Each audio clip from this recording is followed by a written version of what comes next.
Hello everyone, welcome to commerce Vega. और आज का जो हमारा टॉपिक है वो नेशनल इनकम का पहला टॉपिक है। हम लोग मैक्रो इकोनॉमिक्स का क्लास 12 का नेशनल इनकम जो है उसके पहले टॉपिक के बारे में बात कर रहे हैं, जिसका नाम है circular flow of income. Circular flow of income क्या होता है हमें ये आज जानना है। स्टॉक एंड फ्लो कॉन्सेप्ट क्या होता है ये जानना है। Types of circular flow of income होता है ये जानना है। और circular flow in simple economy क्या होता है ये जानना है। ये सारा टॉपिक आईएससी और सीबीएसई, साथ ही साथ सीयूईटी जो पेपर देने जा रहे हैं उन सब के लिए ये कवर कर रहा हूँ मेरा मैं यहाँ पे आपको जो भी चीज़ बताऊंगा ये आपके बेसिक कॉन्सेप्ट है नेशनल इनकम के।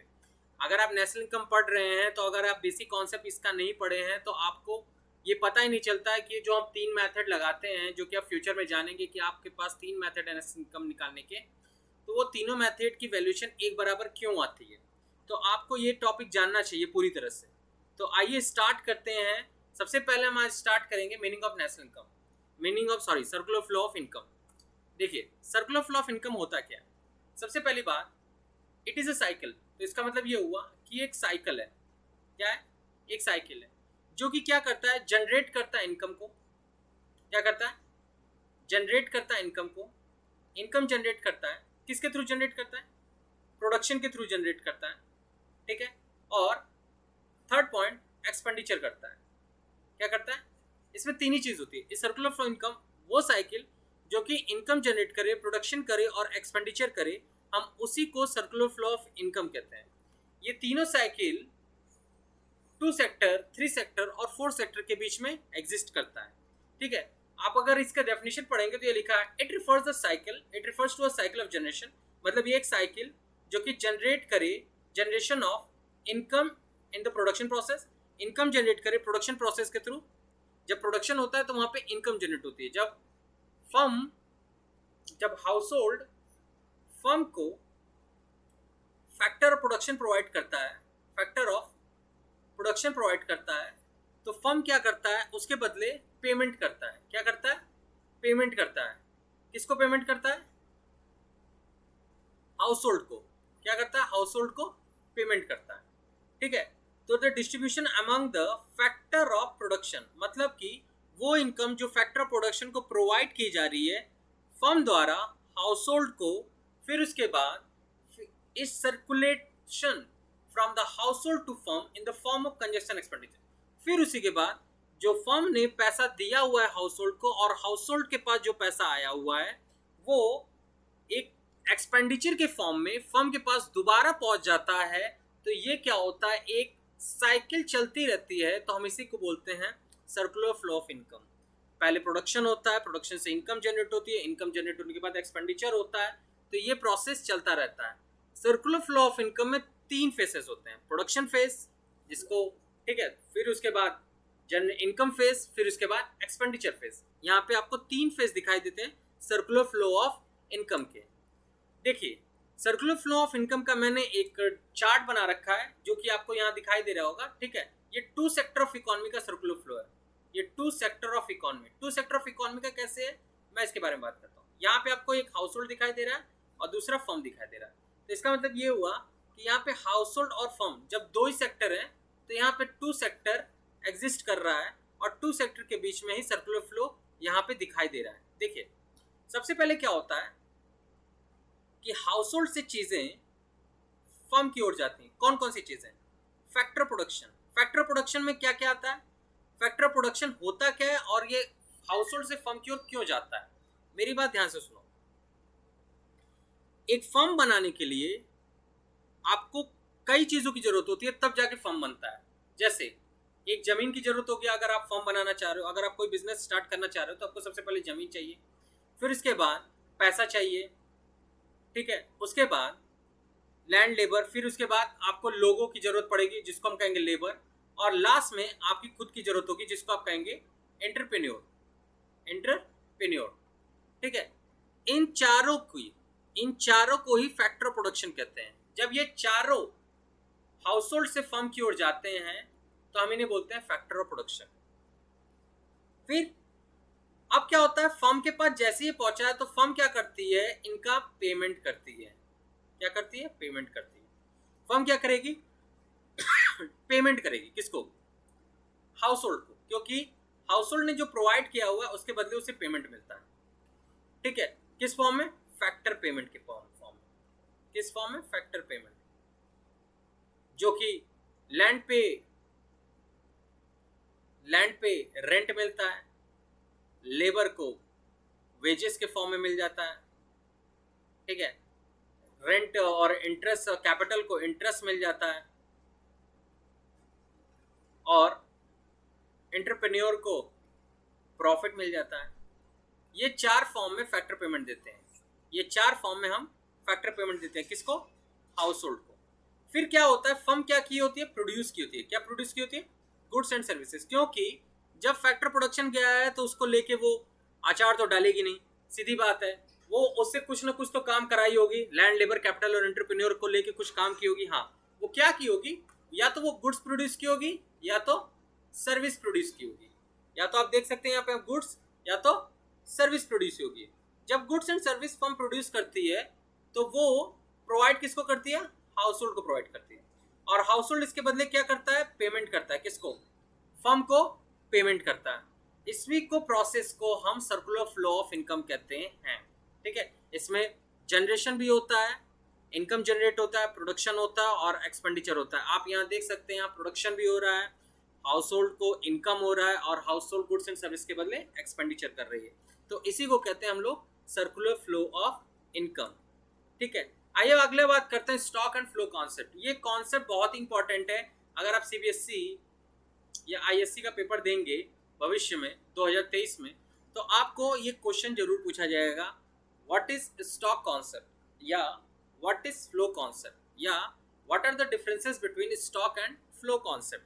देखो, किसी भी चीज को एक पॉइंट ऑफ टाइम पे, किसी भी वेरिएबल को अगर तुमने किसी पॉइंट ऑफ टाइम पे मेजर किया ना, जिसमें तुमने टाइम का यूज नहीं किया, पॉइंट ऑफ टाइम पे, मैंने जैसे कि मेरे घर में एक टंकी रखी हुई है, उस टंकी में इस समय 500 लीटर पानी है। तो सुबह के 10 बजे अगर 500 लीटर पानी है तो ये क्या है? स्टॉक कॉन्सेप्ट है। सुबह के 10 बजे, मतलब कि एक पॉइंट पे मैं बता रहा हूं कि मेरे घर में इस समय कितना पानी है। यहीं पे फ्लो कॉन्सेप्ट, किसी भी वेरिएबल को अगर तुम एक पॉइंट से लेकर दूसरे पॉइंट को लेके मेजर करते हो, जैसे मेरे घर में टंकी है, सुबह 10 बजे से लेके 11 बजे तक हमने 300 लीटर पानी गिरा दिया। तो मतलब 10 बजे से लेके 11, मतलब कि एक पीरियड ऑफ टाइम को लेके अगर कोई चीज हम मेजर करें तो उसे हम बोलते हैं फ्लो कॉन्सेप्ट। स्टॉक कॉन्सेप्ट में कभी भी टाइम डायमेंशन नहीं होता। क्या चीज? स्टॉक कॉन्सेप्ट में टाइम डायमेंशन नहीं होता, मतलब कि बिना टाइम की कोई भी चीज मेजर कर दोगे, ठीक है, वो क्या हो जाएगा? Stock concept. तुम्हारे जेब में इस समय कितना रुपया है? 100 रुपया है, तो ये क्या है? Stock concept. तुम्हारी इनकम कितनी है? तुम महीने की बताओगे, एक साल की बताओगे, या एक दिन की बताओगे, तुम टाइम लोगे, तो इसे कहते हैं फ्लो कॉन्सेप्ट। ठीक है, बात करते हैं कि कुछ एग्जांपल्स की। देखो, नेशनल वेल्थ, नेशनल कैपिटल और मनी सप्लाई, ये क्या है? स्टॉक है। मतलब लोग एक पॉइंट पे हमारे पास हमारी कंट्री की कितनी वेल्थ है, एक पॉइंट पे हमारी कंट्री में कितना पैसा है, मतलब मनी सप्लाई देख के लग रहा है कि ये पीरियड ऑफ टाइम का यूज है, लेकिन ऐसा नहीं है। सप्लाई का मतलब है कि एक पॉइंट ऑफ टाइम पे कितना पैसा हमारे पास है, इसी को कहते हैं स्टॉक कॉन्सेप्ट। ये मनी सप्लाई है। ठीक है, वहीं पे आप देखेंगे फ्लो कॉन्सेप्ट में टाइम डायमेंशन का यूज होता है। इसमें टाइम, क्योंकि आप देख रहे हैं पर किलोमीटर, पर घंटे, ठीक है, per hour, per month, per year, ठीक है, ये क्या है? फ्लो कॉन्सेप्ट है। जैसे प्रोडक्शन कितना हुआ जनवरी के 2022 में कितना प्रोडक्शन हुआ, मतलब कि जनवरी के पहले जनवरी से लेके 31 जनवरी तक, मतलब कि यहाँ पे आप देख रहे हैं पे क्या है? फ्लो कॉन्सेप्ट यूज हो रहा है। तो मतलब कि 1 जनवरी से लेके कितने जनवरी तक प्रोडक्शन हुआ, इसकी बात करें तो ये फ्लो कॉन्सेप्ट है। नेशनल इनकम, फाइनेंशियल ईयर 1 अप्रैल से लेके 31 मार्च तक एक कंट्री कितना पैसा जनरेट की है, अगर इसकी बात करें तो ये फ्लो कॉन्सेप्ट है। स्टॉक एक पॉइंट ऑफ टाइम पे मेजर होता है, फ्लो एक पीरियड ऑफ टाइम में मेजर होता है। तो ये होता है स्टॉक एंड फ्लो कॉन्सेप्ट, जो कि बहुत ही इंपॉर्टेंट है। देखिए, अब आइए बात करते हैं real flow and money flow. Circular flow में दो तरह के फ्लो होते हैं, एक रियल फ्लो होता है और एक मनी फ्लो होता है। जब भी आप कोई सर्कुलर फ्लो पढ़ेंगे, इसमें दो तरह के फ्लो होते हैं, एक रियल फ्लो और एक मनी फ्लो। रियल फ्लो को हम लोग फिजिकल फ्लो भी कहते हैं। क्या कहते हैं? फिजिकल फ्लो कहते हैं। और वहीं मनी फ्लो को हम लोग नॉमिनल फ्लो कहते हैं। क्या कहते हैं? Nominal flow. मैं आपको सबसे पहले रियल फ्लो बताऊंगा, फिर उसके बाद बताऊंगा मनी फ्लो। देखिए, रियल फ्लो क्या होता है? Real flow it refers the flow of factor of production, factor production या factor of services from household to firm. मतलब जब हाउस होल्ड फर्म को लैंड, लेबर, कैपिटल और एंटरप्रेन्योर, ये जो चार चीज प्रोवाइड की है, ये एक रियल फ्लो है जो कि हाउस होल्ड से फर्म की ओर जा रही है। ठीक है, इसको फिजिकल फ्लो कहते हैं। वहीं पे आप देखेंगे फिर रियल फ्लो का एक और पॉइंट देखेंगे, जो कि फर्म प्रोवाइड करती है हाउस होल्ड को गुड्स एंड सर्विस के फॉर्म में, जो अभी हमने पढ़ा था। जब firm goods and services house hold को प्रोवाइड करती है, ये भी एक फिजिकल फॉर्म में होता है। तो ये क्या होता है? रियल फ्लो होता है। रियल फ्लो से मैग्नीट्यूड नापा जाता है, ग्रोथ नापा जाता है। जितना ज्यादा रियल फ्लो इकोनॉमी में होगा, उतना ज्यादा ग्रोथ होगा। ठीक है, ज्यादा से ज्यादा अगर आप ऑफर करते हैं रियल फ्लो, तो ज्यादा से ज्यादा प्रोडक्शन होता है, तो ज्यादा से ज्यादा गुड्स एंड सर्विसेज प्रोवाइड की जाती है, तो ज्यादा से ज्यादा ग्रोथ होता है उस इकोनॉमी का। ठीक है, वहीं पे रियल फ्लो को अगर मैं आपको और दिखाऊं, तो यहाँ पे आप देख सकते हैं, यहाँ पे फर्म है और यहाँ पे हाउस होल्ड है। फर्म गुड्स एंड सर्विसेज जो प्रोवाइड कर रही है, गुड्स एंड सर्विसेज, ये एक रियल फ्लो है। ये क्या है? एक रियल फ्लो है। वहीं पे जो हाउस होल्ड प्रोवाइड कर रही है फर्म को फैक्टर प्रोडक्शन, ये भी क्या है? रियल फ्लो है। ये जो है वेजेस, रेंट, डिविडेंड और कंज्यूमर एक्सपेंडिचर, ये एक मनी फ्लो है। क्या है? Money flow. रियल फ्लो वो होता है जो कि एक ठोस चीज, goods and services physical form में हो, उसको कहते हैं, जिसको आप जानते हैं goods and services, factor production. Real flow कितने होते हैं? दो ही होते हैं। कौन कौन से? फैक्टर प्रोडक्शन और दूसरा गुड्स एंड सर्विसेज। ये दो ही ऐसी चीज हैं जो कि रियल फ्लो हैं एक सर्कुलर फ्लो ऑफ इनकम में। मनी फ्लो की बात करें, मनी फ्लो दो चीज होती है। मनी के फॉर्म में कोई भी पेमेंट, मनी के फॉर्म में कोई भी पेमेंट एक सेक्टर से दूसरे सेक्टर हो, तो वो क्या है? मनी फ्लो है। जब हाउस होल्ड एक्सपेंडिचर करता है और वो पेमेंट करता है गुड्स एंड सर्विसेज, जब हाउस होल्ड खरीद लेता है फर्म से, तो उसके बदले जो पेमेंट देता है वो क्या है? एक मनी फ्लो है। वहीं पे जब फर्म हाउस होल्ड को इनकम देती है, फैक्टर इनकम देती है, तो ये भी क्या है? मनी फ्लो है।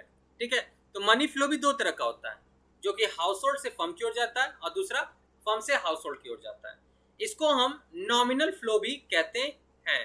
ठीक है, आप यहाँ देखेंगे money flow refers the flow of factor payment. Factor payment किसके बदले? फैक्टर सर्विस प्रोवाइड किया गया हाउस होल्ड द्वारा, उसके बदले। तो firm to household and their services for their services and corresponding flow of expenditure from household to firm.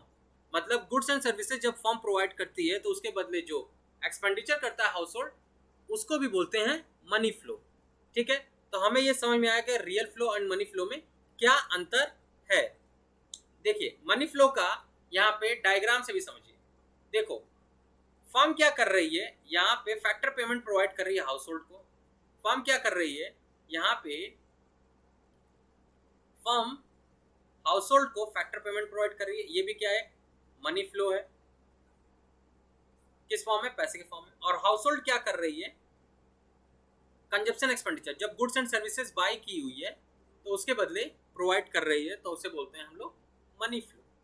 ठीक है, देखो, circular flow of income two sector of economy. Two sector of economy की बात करें तो इसमें कितने sector होते हैं? सिर्फ दो। कौन कौन? हाउस होल्ड और फर्म। इस इकोनॉमी को क्लोज इकोनॉमी कहते हैं। इस इकोनॉमी में ना तो गवर्नमेंट होती है, ना तो फॉरेन ट्रेड होते हैं, ना तो मतलब एक्सपोर्ट और इंपोर्ट होता है।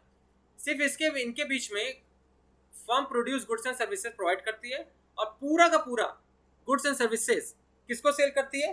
हाउस होल्ड को सेल करती है। और यहाँ पे कोई सेविंग नहीं होती इकोनॉमी में, ठीक है, और हाउस होल्ड कोई सेविंग नहीं करता और फर्म कोई भी सेविंग नहीं करता, मतलब इन्वेस्टमेंट भी नहीं करता। मतलब कि सारा का सारा पैसा जितना आता है वो सारा का सारा इनकम और एक्सपेंडिचर फॉर्म में कन्वर्ट हो जाता है। कोई ना तो सेविंग ना तो कोई इन्वेस्टमेंट, मतलब यहाँ पे कोई लीकेज उकेज नहीं होता है। इसके बारे में हम चर्चा करेंगे अगले टॉपिक में कि लीकेज क्या होता है। यहाँ पे कोई सेविंग इकोनॉमी में आपको नहीं दिखाएगी, ना तो फर्म द्वारा ना तो हाउस होल्ड द्वारा। फोर्थ सेक्टर ऑफ इकोनॉमी में कितने लोग हो जाते हैं? 4 लोग हो जाते हैं। कौन कौन हो जाते हैं? हाउस होल्ड हो जाता है, फर्म हो जाता है जो कि हम जान ही रहे हैं, हाउस होल्ड, फर्म, गवर्नमेंट और चौथा rest of the world. Rest of the world, ये 4 लोग हो जाते हैं। हाउस होल्ड कंज्यूमर जब प्रोवाइड करता है गुड्स एंड सर्विसेज उससे मिलता है और factor payment, factor of production provide करता है जो कि हम जानते हैं। फर्म क्या करती है? फर्म प्रोड्यूस करती है और उसके बदले उसको वो गुड्स एंड सर्विसेज प्रोवाइड करती है और गुड्स एंड सर्विसेज उसके बदले उसे उसको इनकम मिलता है जो कि household as a consumption expenditure के फॉर्म में देती है उसे, ठीक है। वहीं पे गवर्नमेंट यहाँ पे सोशल वेलफेयर के रूप में काम करती है, ठीक है, और मेंटेनेंस करती है, public welfare and law and order maintain करती है। फर्म के साथ हमारा क्या होता है? एक्सपोर्ट इंपोर्ट मेंटेन होता है। जब फोर्थ सेक्टर ऑफ इकोनॉमी होती है ना, जब फोर्थ सेक्टर ऑफ इकोनॉमी होती है, हम उस इकोनॉमी को ओपन इकोनॉमी भी कहते हैं, ओपन इकोनॉमी कहते हैं, ठीक है। फोर्थ सेक्टर ऑफ इकोनॉमी में हमारा फॉरेन सेक्टर से क्या होता है? रेस्ट ऑफ द वर्ल्ड से इन्वॉल्व होता है एक्सपोर्ट एंड इंपोर्ट, जो कि हमारे साथ डोमेस्टिक इकोनॉमी के साथ अदर कंट्री के साथ होता है। और ऐसी इकोनॉमी को हम लोग फोर्थ सेक्टर ऑफ इकोनॉमी भी कहते हैं। इसका ग्राफ देख सकते हैं यहाँ पे। किसी भी ओपन इकोनॉमी में सिर्फ 4 सेक्टर होते हैं। पहला हाउस होल्ड, दूसरा गवर्नमेंट, तीसरा फर्म और चौथा rest of the world. Financial institution एक हेल्पिंग नेचर एक इंस्ट्रूमेंट होता है जो कि इकोनॉमी में हेल्प करता है। कोई भी इकोनॉमी 4 सेक्टर से ऊपर नहीं होती, 5वीं सेक्टर इकोनॉमी नहीं होती। या तो 2 सेक्टर हो गया, 3 सेक्टर हो गया, 4 सेक्टर। 2 और 3 सेक्टर क्लोज इकोनॉमी होती है और 4 सेक्टर एक ओपन इकोनॉमी होती है, ठीक है। सो ये होता है 4 सेक्टर ऑफ इकोनॉमी, ठीक है। आज के कंक्लूजन में हमने क्या सीखा कि अगर 2 सेक्टर ऑफ इकोनॉमी है तो जितना प्रोडक्शन उतना ही इनकम और उतना ही एक्सपेंडिचर। यही हमारा कंक्लूजन है मेनली। जितना प्रोडक्शन उतना ही इनकम उतना ही एक्सपेंडिचर होता है जब 2 सेक्टर ऑफ इकोनॉमी हो और कोई सेविंग ना हो। तो इसी के थ्रू हम लोग नेशनल इनकम पढ़ते हैं 3 मेथड से और हम इसी के बारे में बात करते हैं। अगली क्लास में हम आपको गुड्स के बारे में बताएंगे कि टाइप्स ऑफ गुड्स क्या होता है, जो कि बहुत इंपॉर्टेंट है अगर आप नेशनल इनकम में वैल्यू एडिशन क्वेश्चन लगाने जा रहे हैं। सो आपको ये क्लास कैसी लगी मुझे जरूर बताइएगा कमेंट सेक्शन में, और इसे ज़्यादा से ज़्यादा शेयर करिए, ज़्यादा से ज़्यादा लाइक करिए और मेरे चैनल को सब्सक्राइब करना मत भूलिएगा। Thank you.